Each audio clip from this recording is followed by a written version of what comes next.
우리 주님의 크신 은혜가 오늘 이 송년주일날 예배하는 여러분에게 임하시기를 축복합니다.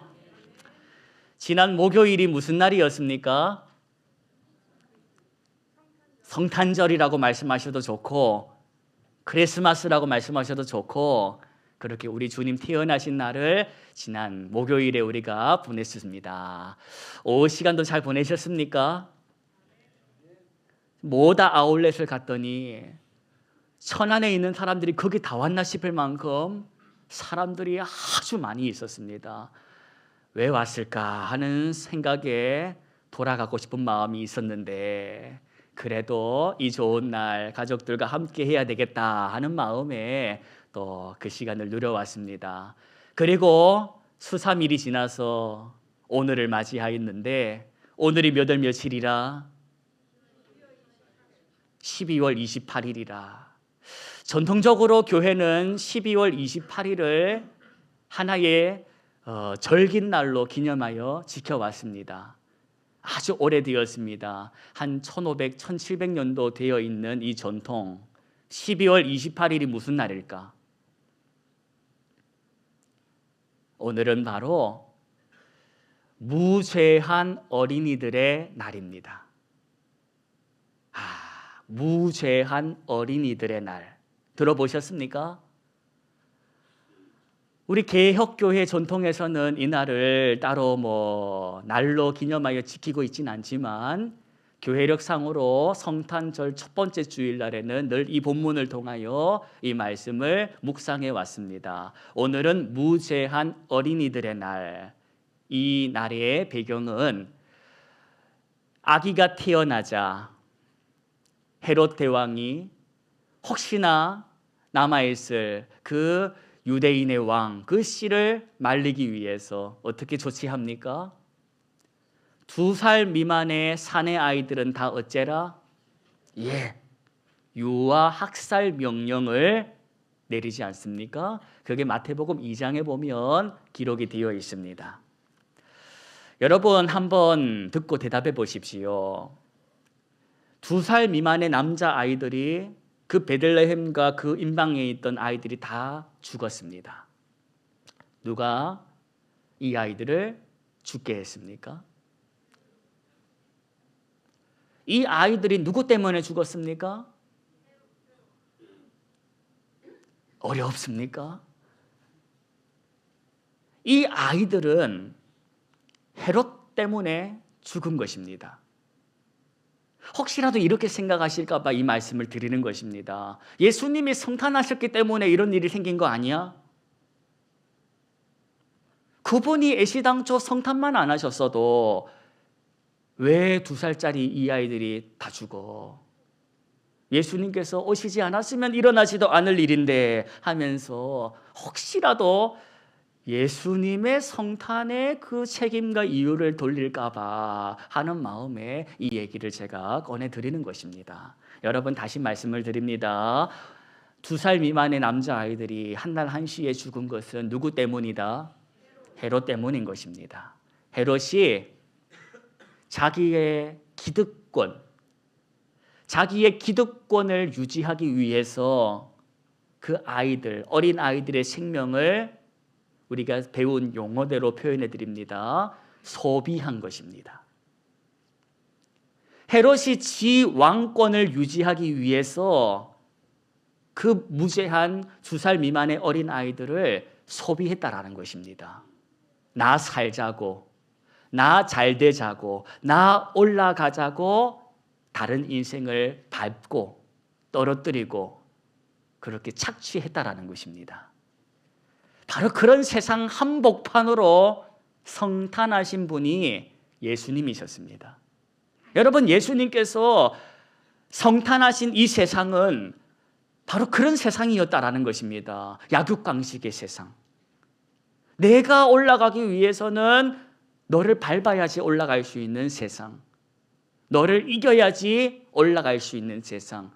그런 세상으로 예수님이 오셨다라는 것입니다. 그런데 우리 예수님은 그런 소비를 권하는 세상 속에서 어떻게 사셨냐? 이 세대의 가르침을 본받은 것이 아니라 이 세대를 본받지 않고 그분은 마음을 새롭게 함으로 변화를 받아 누구의 기쁨을 위하여 살았다? 하나님의 기쁨을 위하여 예수님이 사셨습니다. 예수님께서는 소비가 판치는 이 세상, 그 세상에 소비를 거부하시고 무엇을 선택하셨다? 사랑을 선택하셨습니다. 나의 유익을 구하지 않는 사랑, 썩내지 않고 무례히 행하지 않고 모든 걸 믿고 모든 걸 바라고 모든 것을 견디는 그 사랑을 누가 선택하셨다? 예수님께서 선택하시고 살아내셨다는 겁니다. 우리의 주님께서 그리 사셨답니다. 그러면 그 우리의 주님을 따르는 나는 어떻게 살아야 하겠냐?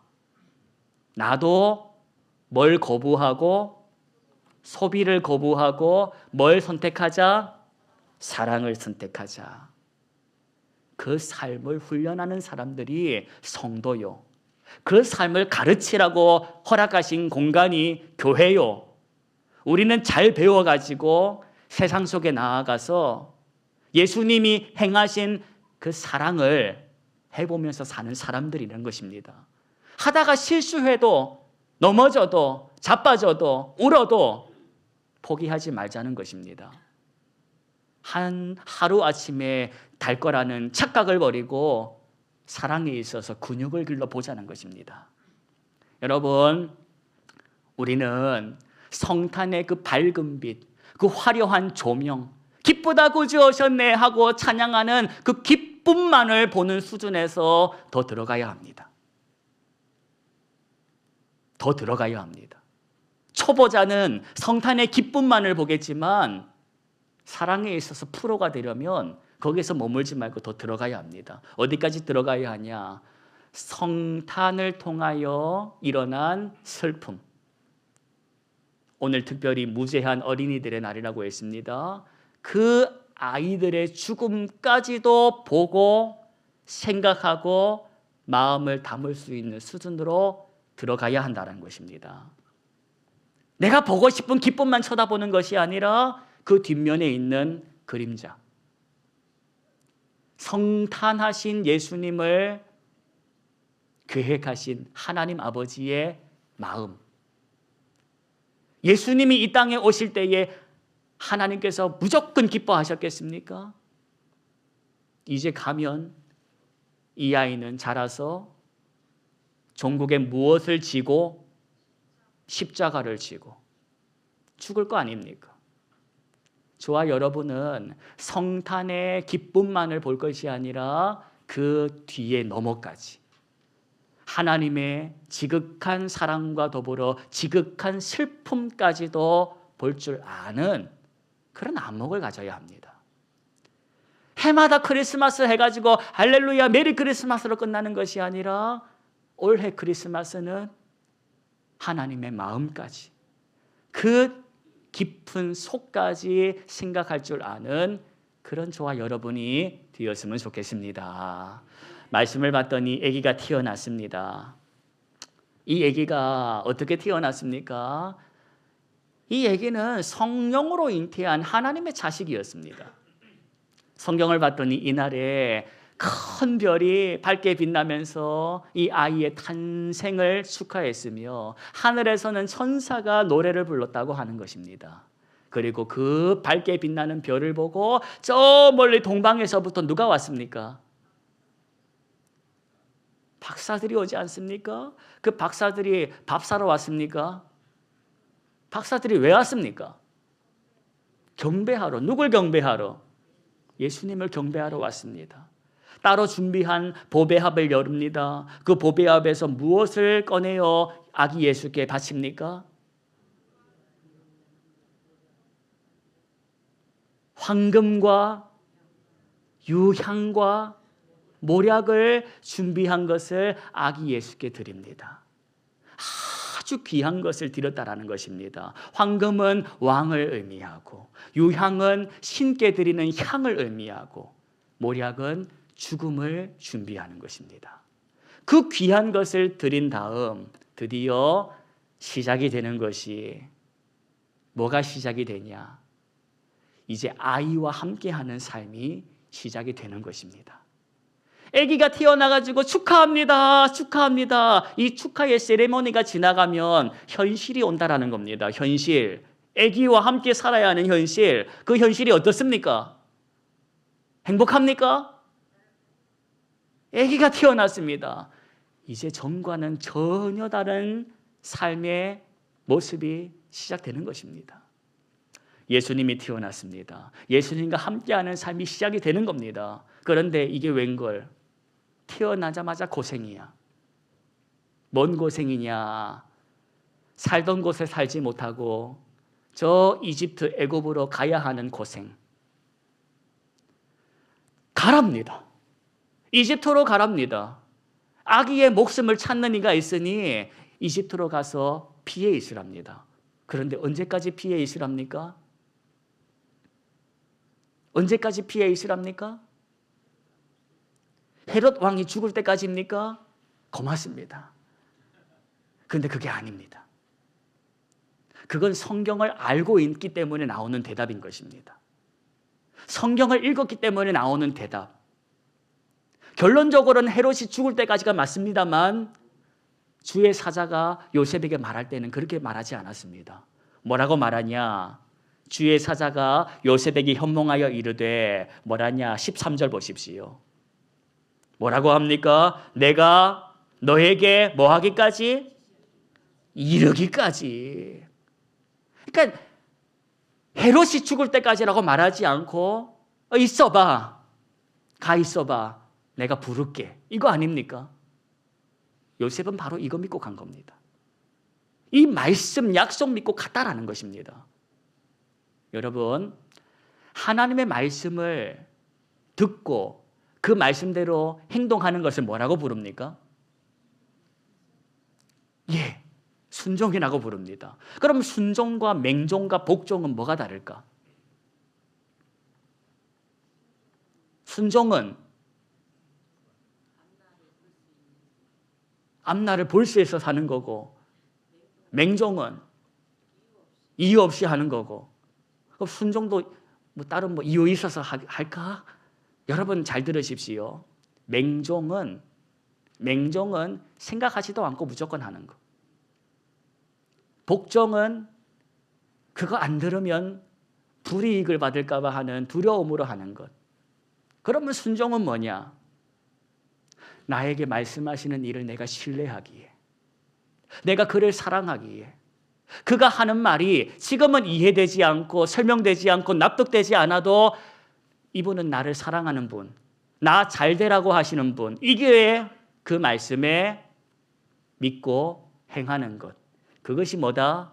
순종입니다.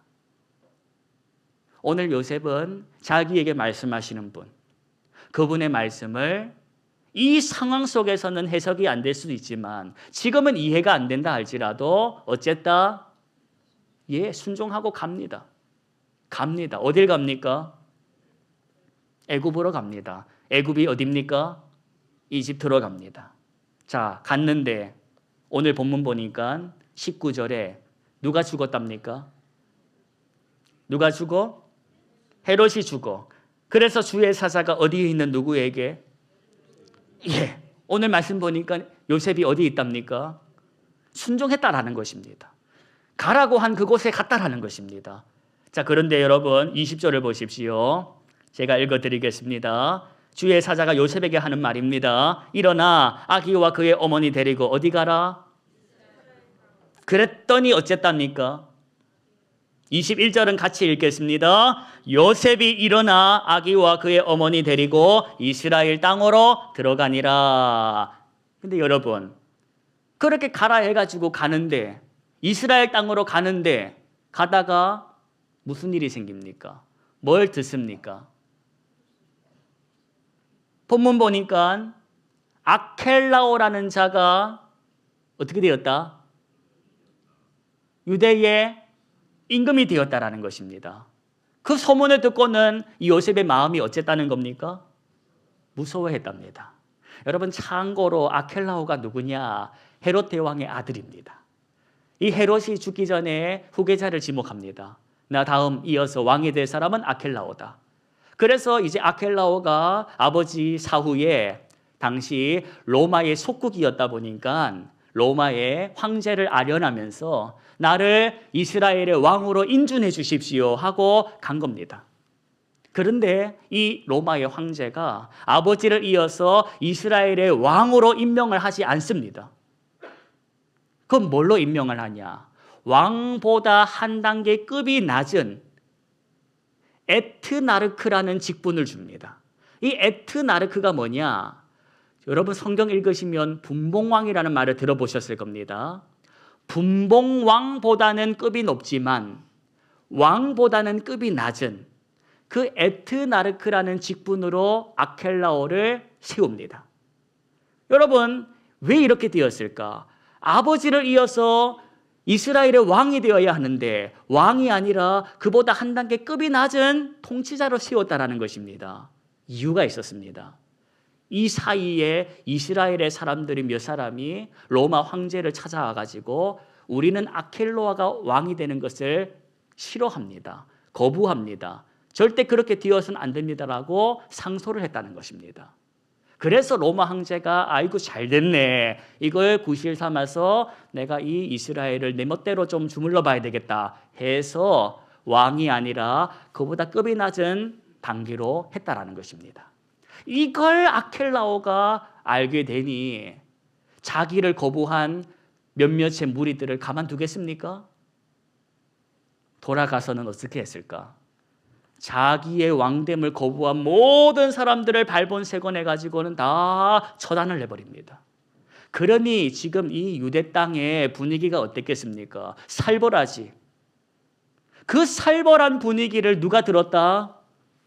요셉이 들었다. 그러니 거기 가려고 하니 뭐가 났다? 무서움, 겁이 났다라는 것입니다.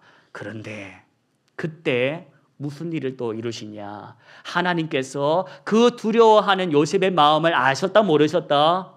아셨다라는 것입니다. 그리고는 꿈에 지시하심을 받는데 어째라는 겁니까? 어디로 가라? 갈릴리라는 곳으로 가라는 겁니다. 유대 땅이 아니라 갈릴리 땅으로. 그러니 예를 들어 드리겠습니다. 천안으로 가야 하는데 천안이 아니라 아산으로 가라고 했다라는 것입니다.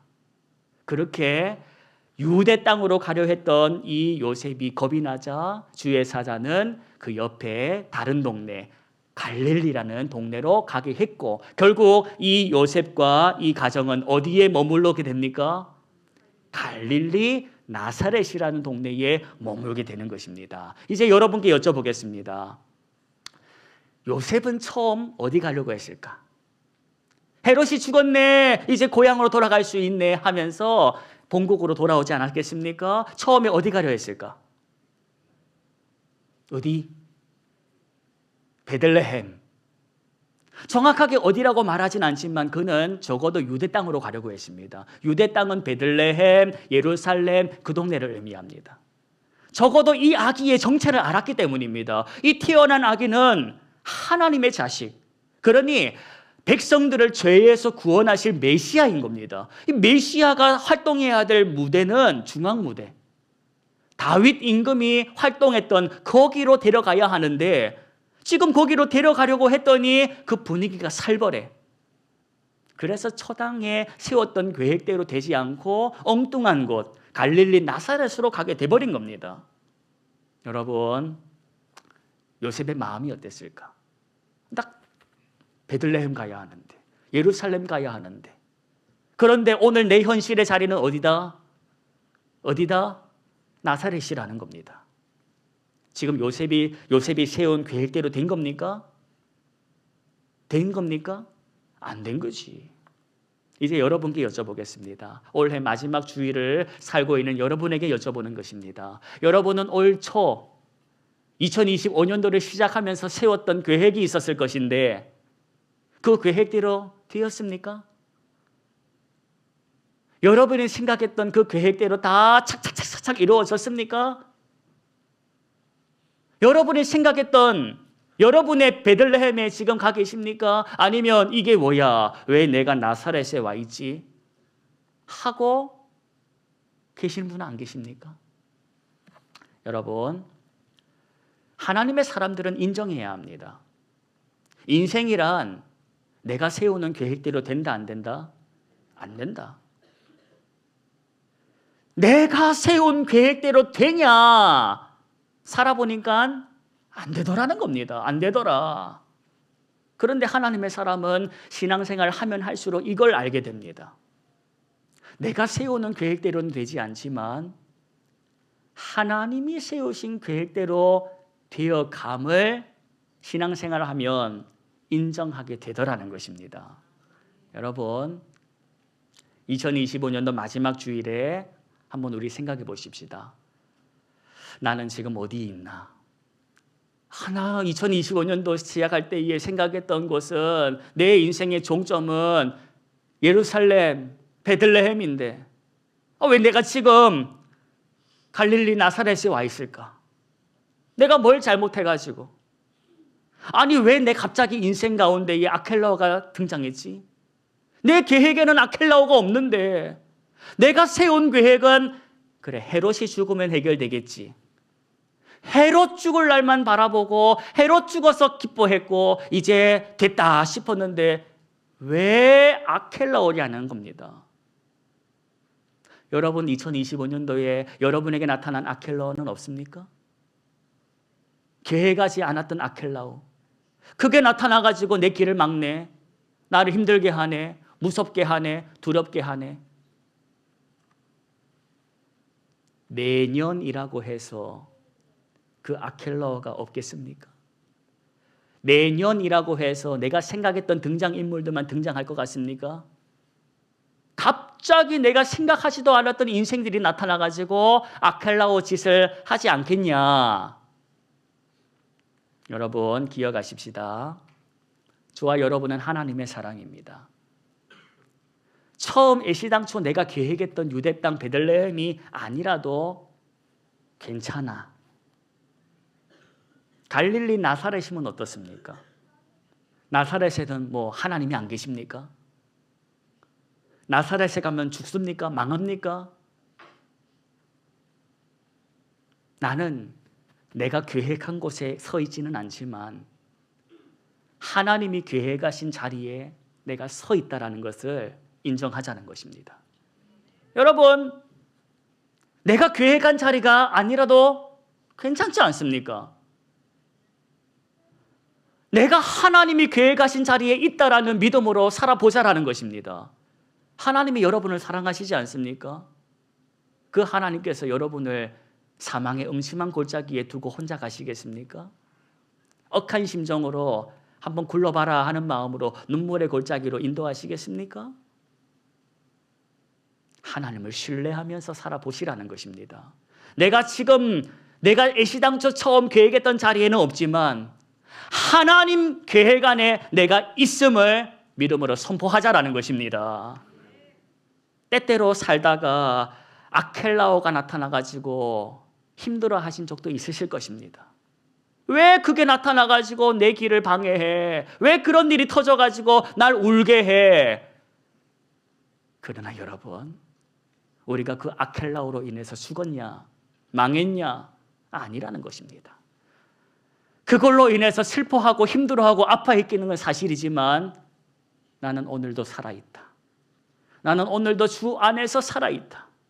그것으로 기뻐하고 그것으로 하나님의 계획하심이 있음을 바라보며 한번 살아보자는 것입니다. 아기가 태어났습니다. 아기가 태어나면 하는 소리가 뭡니까? 뱃속에 있을 때가 좋았는 걸. 여러분, 뱃속에 있을 때는 뱃속에 있을 때에 무게감이 있고 나오면 나온 상태의 무게감이 있는 것인데 예수를 믿고 난 다음에 예수의 사람으로 사는 삶 속에 주어지는 무게감이 있음을 기억하십시오. 예수 믿으면 만사가 오케이, 형통할 줄 압니까? 오히려 요셉을 보십시오. 이 아기가 태어나자 안 해도 될 고생을 하지 않습니까? 이 아기가 태어나자 안 해도 될 고생을 하는 거 아닙니까? 내가 예수를 믿지 않았으면 안 해도 될 고생을 예수 믿게 됨으로 하게 되는 고생이 있다는 걸 기억하자는 겁니다. 그런데 그런 고생, 하나님께서 나를 힘들게 하는 고생이 아니라 날 철들게 하는 고생, 날 살리려고 하게 하시는 고생인 줄로 하나님을 향한 신뢰함으로 바라보며 살아보십시다. 2026년도가 코앞입니다. 시작하는 마당에 여러분에게 아켈라오 이야기를 해드리는 것은 환상과 착각 속에 머물러 살지 말자라는 뜻입니다. 내년에는 아켈라오가 없겠지. 올해 있었으니까. 내년에는 아켈라오가 없겠지. 착각하지 마십시오. 또 다른 아켈라오가 깍꿍하면서 나타날 겁니다. 그러면서 하는 소리, 네 계획대로 안 돼. 네 생각대로 안 돼. 내가 가만 내버려 두지 않을 거야. 그럴 때 선포하십시오. 그래, 내 계획대로 안 된다. 그러나 나는 하나님의 계획 가운데 있다. 나는 하나님의 사람이다. 이렇게 선포하시면서 2026년도를 하나님의 계획 가운데 살아가시기를 축복합니다. 기도하겠습니다. 하나님, 살다 보니 헤롯 죽으면 해피엔딩, 이제 행복 시작일 줄 알았는데 이게 뭡니까? 아켈라오가 나타나서 날 힘들게 하지 않았습니까? 아켈라오로 인하여 울고 힘들어하고 괴로워하는 인생, 오늘 이 말씀을 통하여 깨닫게 하심으로 나는 아켈라오로 인하여 죽지 않았다. 내가 생각했던 것은 예루살렘 베들레헴이라 할지라도 하나님이 나를 인도하신 곳은 갈릴리 나사렛이니 이곳 가운데 내가 할 일이 있으며 이곳 가운데에 하나님의 기쁨이 있음을 믿음으로 바라보고 이곳으로 인도하신 하나님께 감사하며 이곳에서 해야 할 일들을 찾아 하는 하나님의 사람 되게 하여 주옵소서. 수많은 인생의 아켈라오를 보았습니다. 그 아켈라오를 통하여 배웠던 교훈을 기억하게 하시고 내 모든 삶의 계획을 주님께 내어 맡기는, 하나님을 신뢰하며 사랑하며 따라가는 하나님의 사람들 다 되게 하옵소서. 예수님의 이름으로 기도합니다. 아멘.